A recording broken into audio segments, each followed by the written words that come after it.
And the moment has come. Dillon Gabriel has broken his silence about his first NFL start. Yeah, I think there's always something to build on.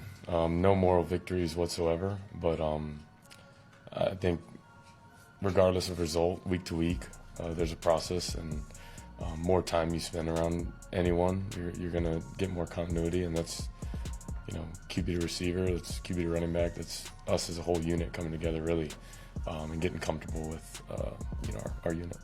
What if I told you the hyped-up quarterback turned his debut into a total disaster, and in doing so, handed Shedeur Sanders the opportunity of a lifetime? Dillon Gabriel's first game spiraled faster than a runaway shopping cart in San Francisco, and the internet is already rewriting the Heisman race. Strap in, this isn't just football, it's part comedy, part prophecy, and all-out Shedeur-level chaos.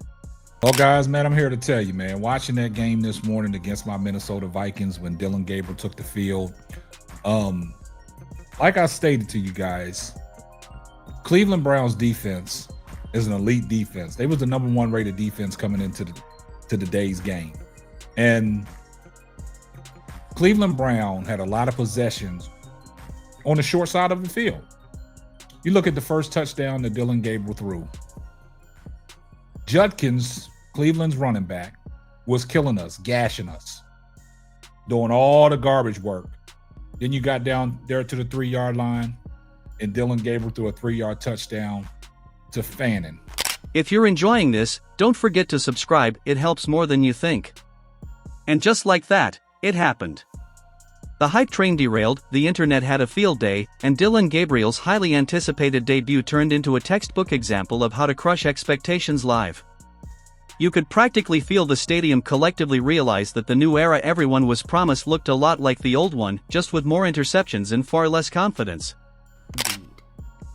Now, you're going to hear the analysts, they're going to tell you Dillon Gabriel did a great job. He handled the team well, and those of us that watched the game, we're not going to knock his back end, but we are going to tell the truth. Dillon Gabriel did exactly what he was told to do. Now, whether or not you think that was good or not, that's left to see. But what we can tell you is that the stats don't lie. They don't have opinions. The memes didn't wait for halftime, they erupted immediately, swarming like flies over a hot barbecue. Suddenly, the spotlight everyone had been avoiding swung entirely toward one man, Shedeur Sanders. We're going to break down everything that we want to see in this video, how it affects Dillon Gabriel going forward. Does it affect Shedeur Sanders at all? Maybe, maybe not. We did hear today actually that Shedeur Sanders will play at some point this season. They expect him to. Thought there was a lot of inconsistencies with Dillon Gabriel. A lot of overthrown balls, maybe some underthrown balls, right? Just a lot of mix-up. I just wasn't sure, so we're going to... If you've been tracking the wild ride that is college football, you know the pattern. A player emerges, the media hypes them as the next big thing, and then bam, they implode on the narrative just as fast as they might drop the ball. This time, Dillon Gabriel was front and center in the drama. Details come down to it, and I think in any game you're going to want 4 to 5 plays back. Of course, the result will feel different, and maybe your 4 to 5 plays may feel different, but that's the game we live and play in. So, got to be better in those 4 to 5 plays is what and why you continue to work as hard as you do. Dillon, there were a number of 3 or 4 throws where it looked like you and the receiver were not on the same page. Were those It wasn't not on the same page. That's me on my end, trying to be smart in certain situations, and we get cloud and get want to make an answer there. Every pregame hype, every he's the guy segment, suddenly crumbled like sand in the sun. Fans blinked in slow motion, trying to process how their dream debut turned into a masterclass in disappointment. Dillon had been billed as the golden boy, the one to make defenses crumble and analysts swoon. Instead, he made defensive coordinators look like geniuses. It's so bad that opposing fans were online, thanking him for the entertainment. Meanwhile, somewhere in Colorado, Shedeur Sanders was probably leaning back, grinning like a man handed the keys to a kingdom he didn't even have to fight for. Because when Dillon faltered, Shedeur's spotlight only got brighter. Suddenly, every sports show that had moved on from him was replaying his highlights, crunching his stats, and reminding the world, he doesn't just talk, he delivers. We're going right to Kevin Stefanski, and we're going to look at your playbook. And the two Kevins today in the bowl of the Kevins that coach for both teams, one Kevin's playbook looked a certain way with a backup journeyman quarterback named Carson Wentz, whose arm was hurt, and a journeyman back, and 3 different offensive linemen, right? 60% of the offensive line is gone. But you know what they did?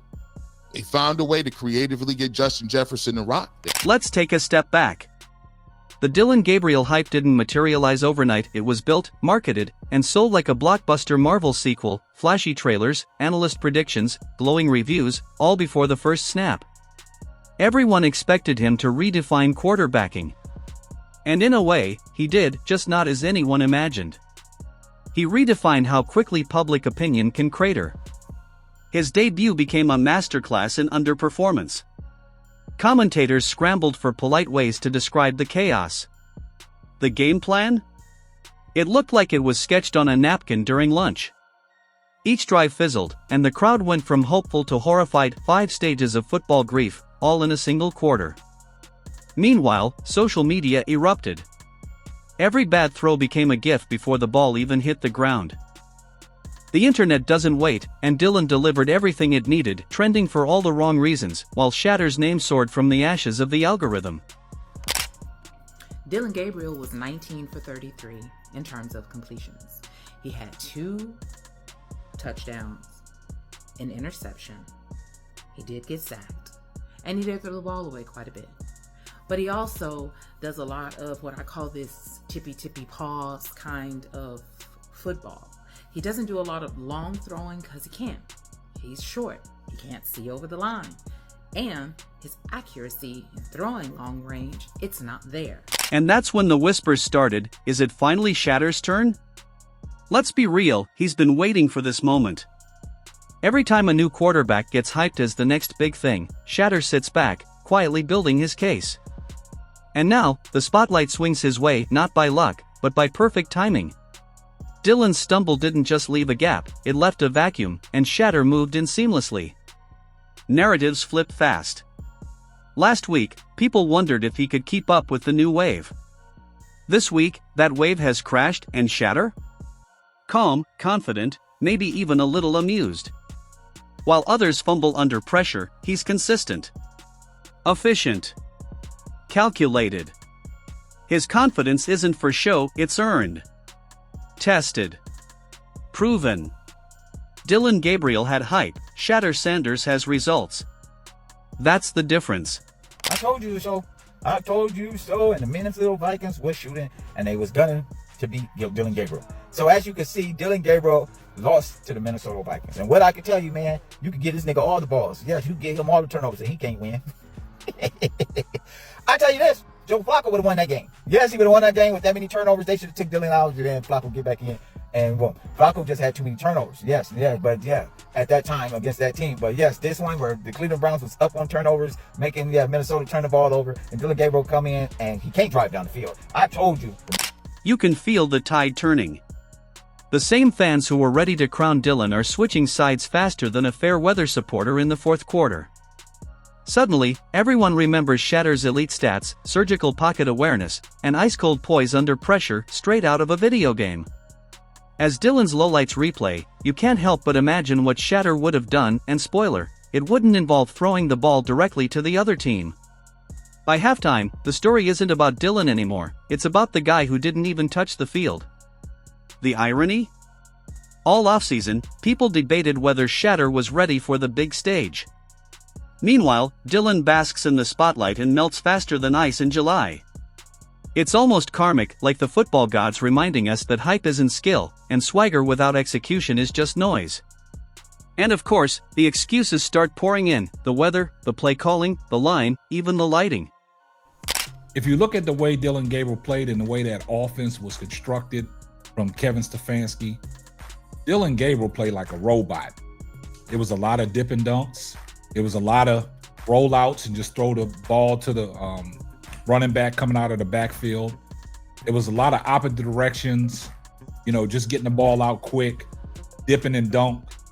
But if you're really watching the game and you're watching Dillon Gabriel throw the ball down the field, he just doesn't have it. Anything that's past 15 yards, Dillon Gabriel don't have it. It's a lot of times that he was just throwing the ball and he had no control over the ball. At some point, someone probably blamed Mercury in retrograde.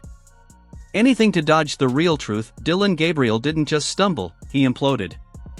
Watching him was like witnessing a magic trick fail, while the magician stubbornly insists it's all part of the show.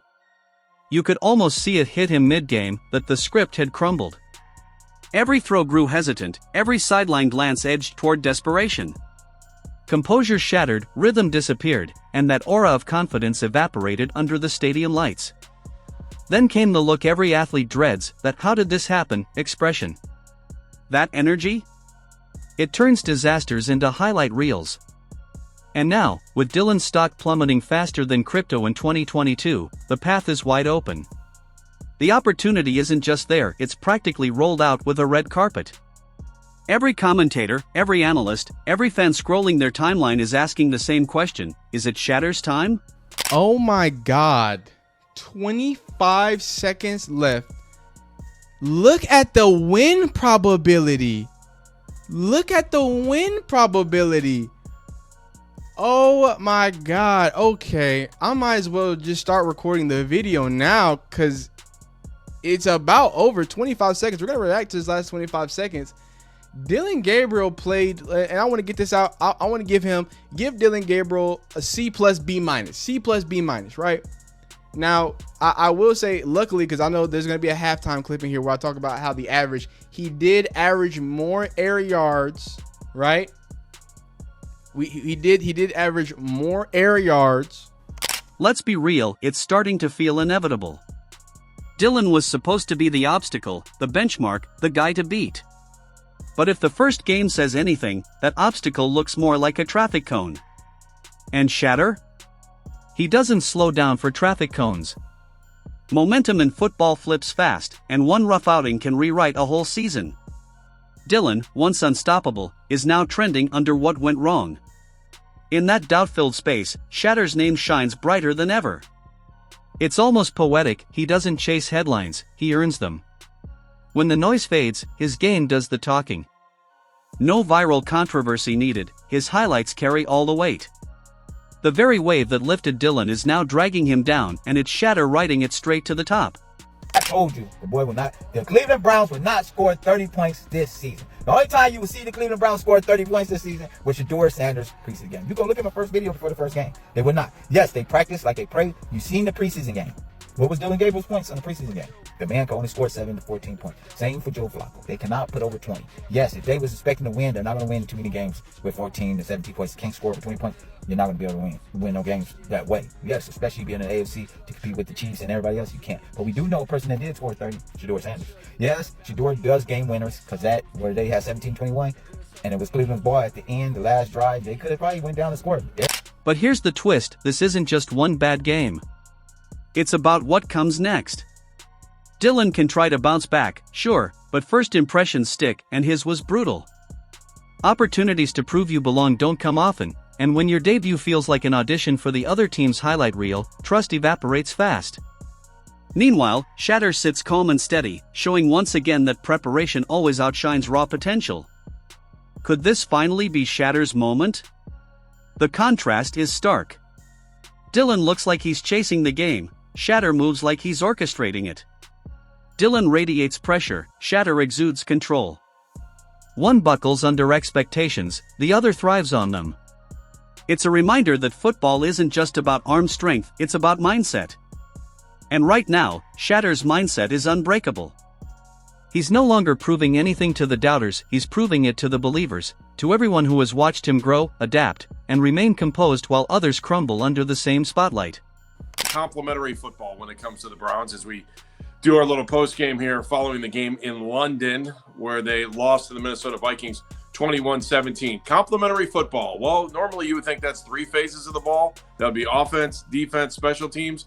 There's the 4th, and say what you want. Every week we hear the coaches say, we've got to coach better. I got to tell you, Daryl, inside of the last 4 minutes of the game, I'm pointing that game 100% on play calling and mistakes that the coaching staff made on this one. What do you think?